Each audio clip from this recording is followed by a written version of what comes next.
महाराष्ट्रावर चक्रीवादळाचं मोठं संकट. गेल्या 30 वर्षातील सगळ्यात मोठं चक्रीवादळ पुढील 2 तासात महाराष्ट्रावर धडकणार. हवामान खात्याने गंभीर रेड अलर्ट जारी केलाय. 10 जिल्ह्यात प्रचंड प्रमाणात नुकसान होणार. मुंबईच्या दिशेने 150 किलोमीटर प्रति तास या वेगानं काल रात्रीपासूनच हे वादळ आलेले आहे, ज्यामुळे काल मुंबईमध्ये प्रचंड पावसाने थैमान घातलंय. आता नंबर आहे या 10 जिल्ह्यांचा. 20 वर्षातील सगळ्यात मोठं आणि शक्तिशाली राक्षसी चक्रीवादळ आता महाराष्ट्राच्या दिशेने सरकला आहे. पुढील 2 तासात हा महाविनाशकारी वादळ वारा महाराष्ट्रातील 10 जिल्ह्यावर प्रचंड ताकदीने तुटून पडणार आहे. गेल्या 8 दिवसापासून वादळ येणार अशी चर्चा होती, पण ते संकट आता आलेलं आहे. काल मुंबईमध्ये प्रचंड वादळाने थैमान घातले, हाहाकार माजवला. तुम्ही टीव्हीला पाहिला असेल. आता तोच कहर या 10 जिल्ह्यात 2 तासामध्ये येणार आहे. हे वादळ आज, उद्या आणि परवा अशा 3 दिवस महाराष्ट्रातील या जिल्ह्यामध्ये हाहाकार माजवणार आहे. हवामान खात्याने रेड अलर्ट जारी केलाय. ताशी 150 किलोमीटर वेगानं येणारं हे वादळ झाडं उन्मळून टाकणार, घरांचे पत्रे उडवणार, मोठ्या प्रमाणात नुकसान करणार आहे.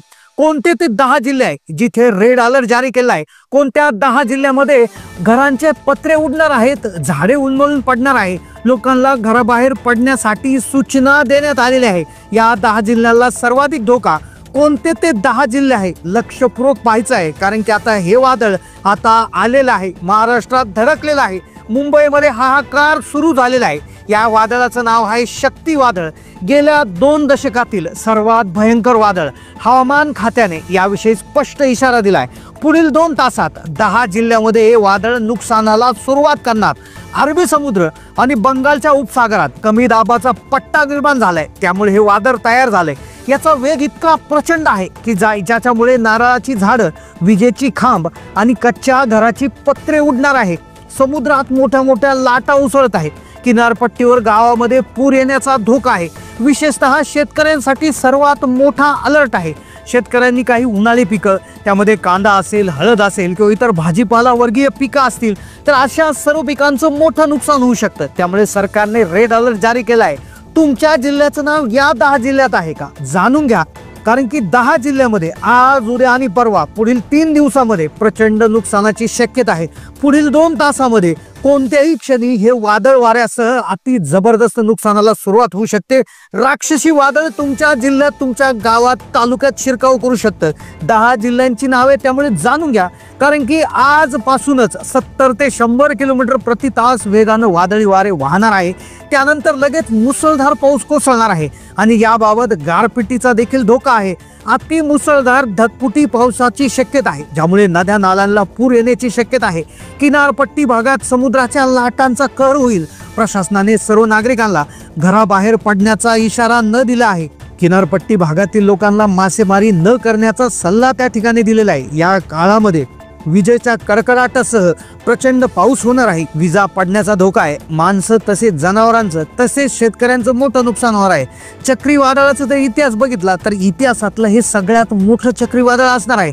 यामध्ये पहिलं संकट असं येणार आहे की जे तुमच्या आसपास असणारी जी छोटी मोठी झाडं असतात, तर ती जे कमजोर झालेली झाडं आहेत ती उन्मळून पडू शकतात. कच्च्या घरांचं नुकसान होऊ शकतं. पत्र्याचे शेड जर असतील आणि प्रॉपर पत्र्यांचं जर त्यामध्ये हे केलेलं नसेल तर ती पत्रे देखील उडून जाऊ शकतात. तर त्यामुळे प्रत्येकाने सतर्क राहायचं आहे. महाराष्ट्रातील या 10 जिल्ह्यांना सर्वाधिक फटका बसणार आहे. त्यामुळे जिल्ह्यांची यादी पाहिल्याशिवाय हा व्हिडिओ बंद करू नका. जे 10 जिल्हे असणार आहे पहा. आता सगळ्यात महत्त्वाची गोष्ट की हवामान खात्याने काय सूचना जारी केल्या आहेत. तुमच्या पिकाचं, तुमच्या गुरांचं आणि शेतीचं कसं रक्षण करायचं आहे, तुमच्या घराच्या बाबतीत कशी काळजी घ्यायची आहे, या संदर्भात काही माहिती दिली आहे. तीही माहिती तुम्ही ऐकून घ्या, कारण की कोणत्याही क्षणी तुमच्या गावामध्ये हे जर वादळ आलं तर तुम्ही काय त्या ठिकाणी काळजी घ्यायची. कारण की कुठल्याही प्रकारचे जे लाईटीचे कनेक्शन्स असतात, तर जर खांब वगैरे पडले तर कुठलेही इलेक्ट्रिसिटी कनेक्शन त्यामध्ये राहणार नाही. मोबाईल टॉवर्स किंवा मोबाईलला रेंज देखील राहणार नाही. तर मग तुम्ही काय काळजी घ्यायची आहे? आता लक्षपूर्वक पहा. काही विशेष सूचना जारी केल्यात. तुमचं उन्हाळी पिकं, जनावरं आणि शेतीचं रक्षण करा. जर तुमच्याकडे कच्ची घरं किंवा पत्र्याची छपरं असतील तर ती सुरक्षित करा. पत्र्याच्या छपरांवर जर तुम्ही प्रॉपर फिटिंग केलेलं नसेल तर त्यावर वजनदार काहीतरी ठेवून द्या. त्यानंतर घरामध्ये गॅस सिलेंडर एक्स्ट्रा त्या ठिकाणी आणून द्या. विजेची उपकरणं जर असतील तर ज्यावेळेस पावसाचं वातावरण होईल, विजेचा कडकडत होईल, त्यावेळेस ते बंद करा.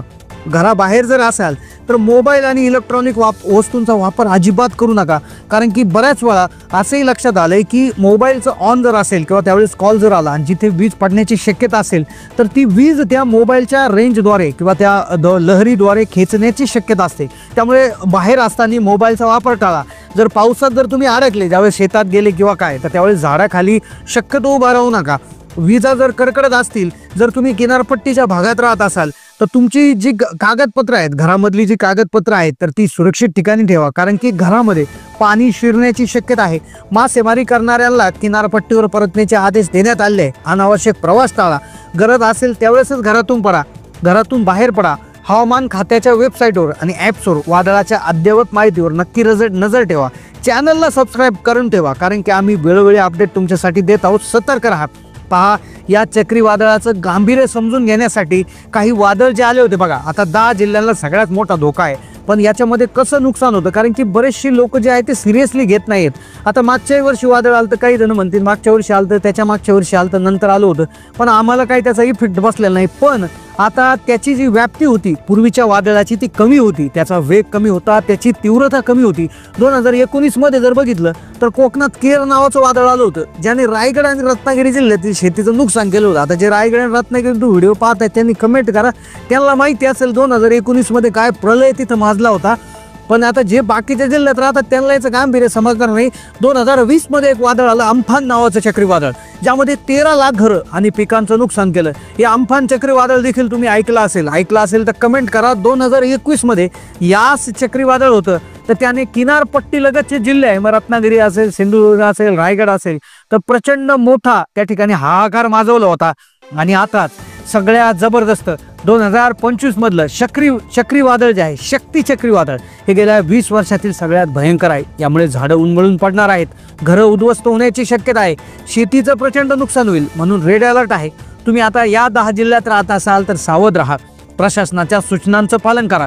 आता पहा, कोणते 10 जिल्हे आहे जिथे चक्रीवादळ जे आहे ते सर्वाधिक नुकसान करणार आहे. हे 10 जिल्हे आहेत. पहा, मुंबई शहर जिल्हा म्हणजे आता कालच मुंबईमध्ये प्रचंड पावसाला सुरुवात झालेली आहे. आता तेच जी आहे शृंखला आज सुद्धा सुरू राहण्याची शक्यता आहे. मुंबई शहर जिल्हा, मुंबई उपनगर जिल्ह्यामध्ये देखील प्रचंड पावसाचा किंवा या वादळाचा अलर्ट देण्यात आला आहे. त्यानंतर ठाणे जिल्हा आहे बघा, किनारपट्टी लगतचा जो आहे ठाणे जिल्हा. त्यानंतर रायगड जिल्ह्यामध्ये देखील प्रचंड मोठं त्या ठिकाणी अलर्ट आहे. त्यानंतर रत्नागिरी जिल्हा आहे, रत्नागिरी जिल्ह्यामध्ये देखील त्या ठिकाणी कालपासूनच सुरुवात झालेली आहे. सिंधुदुर्ग जिल्ह्यामध्ये देखील काल जर आपण बघितलं तर प्रचंड प्रमाणात त्या ठिकाणी पाऊस झालेला आहे. पालघर जिल्हा आहे. त्यानंतर पुणे विभागातील 3 जिल्हे आहेत. आता हे थोडंसं हे आहे, पुणे विभागातले 3 जिल्हे आहेत किनारपट्टीपासून जरी बाजूला असले, पण त्या साईडनी त्या ठिकाणी तो जो वारा येणार आहे किंवा त्याचे चक्रीवादळ येणार आहे, तर त्या ठिकाणी त्याचा इफेक्ट जो आहे तर तो पुणे विभागातल्या 3 जिल्ह्यावर पडणार आहे. ते 3 जिल्ह्यांनी सावध राहायचं आहे. पहा, कोल्हापूर जिल्हा आहे तर त्यांनी प्रचंड सावध राहणं, सावधगिरी बाळगणं गरजेचं आहे. त्यानंतर सातारा जिल्हा आहे आणि त्यानंतर पुणे जिल्हा आहे. तर या 3 जिल्ह्यातल्या लोकांनी सावध राहायचं आहे. पहा, आता 10 जिल्ह्यांची यादी तुम्हाला सांगितली. हे 10 जिल्ह्यामध्ये येणारे 3 दिवस हे अतिशय महत्त्वाचे आहे. राज्यात सरकारने तसेच हवामान विभागाने 3 तारखा दिल्या होत्या. 10 जिल्हे असे आहेत की ज्यामधले 7 जिल्हे असे आहेत की जे किनारपट्टी लगतचे आहेत, पण बाकीचे 3 जिल्हे हे किनारपट्टीपासून थोडे बाजूला आहेत, तरी देखील इथे प्रचंड नुकसान होऊ शकतं. आणि बाकीचे जिल्हे असणार आहे, मग या 10 जिल्हे व्यतिरिक्त जे उरलेले 26 जिल्हे आहेत, तर यामध्ये आपल्याला कमी अधिक प्रमाणात पाऊस पाहायला मिळणार आहे. अवकाळी पाऊस आता त्या ठिकाणी मुक्काम ठोकून आहे आणि त्या ठिकाणी आता अवकाळी पाऊस आणि मान्सूनचा पाऊस आता हेही त्या ठिकाणी आता एकत्र होण्याची शक्यता असल्यामुळे आता इथून पुढे कंटिन्यू पाऊस सुरू राहण्याची शक्यता हवामान खात्याने वर्तवलेली आहे. तर तुम्ही आता सावध राहायचं आहे. शक्य असेल त्यावेळेसच घराबाहेर पडा, खूप महत्त्वाचं काम असेल त्यावेळेस पडा, प्रशासनाच्या सूचनांचं पालन करा. हवामान खात्याच्या वेबसाईटवर अद्ययावत माहिती तपासत राहा. जे दामिनी ॲप आहे किंवा हवामान विभागाचा IMDचा ॲप आहे तर त्या ॲपवर त्या ठिकाणी नियमित पाहत राहा. आमच्या चॅनलला सबस्क्राईब करून ठेवा. आम्ही योग्य ती खबरदारी घेऊन तुम्हाला माहिती लवकरात लवकर पोहोचू शकतो. त्यामुळे चॅनलला सबस्क्राईब करून ठेवा. सतर्क राहा, सुरक्षित राहा आणि सगळ्यात महत्त्वाचं म्हणजे हा व्हिडिओ जास्तीत जास्त लोकांना शेअर करा, कारण की सगळ्यापर्यंत ही माहिती पोहोचणं गरजेचं आहे. कारण की तुम्ही थंड बसून राहाल की आता कशाचं वादळ आहे काय नाही, पण अजिबात थंड बसू नका. तुमचा हा सगळ्यात मोठा त्या ठिकाणी एक चूक होऊ शकते. त्यामुळे सावध राहा, सगळ्यांना त्या ठिकाणी हे करा. कच्च्या घरात राहत असाल तर शक्यतो पक्क्या घरामध्ये तुम्ही जर आसपास कुठे असेल तर त्या ठिकाणी तुम्हाला राज्य प्रशासनाने सांगितलं किंवा स्थानिक प्रशासनाने सांगितलं की स्थलांतरित व्हायचं असेल तर होऊन जा. कुठल्याही प्रकारे त्यांना हे करू नका. ज्या सरकारने वेळोवेळी सूचना दिल्या त्यांचं पालन करायला विसरू नका. चॅनल नवीन असाल तर सबस्क्राईब करा. धन्यवाद.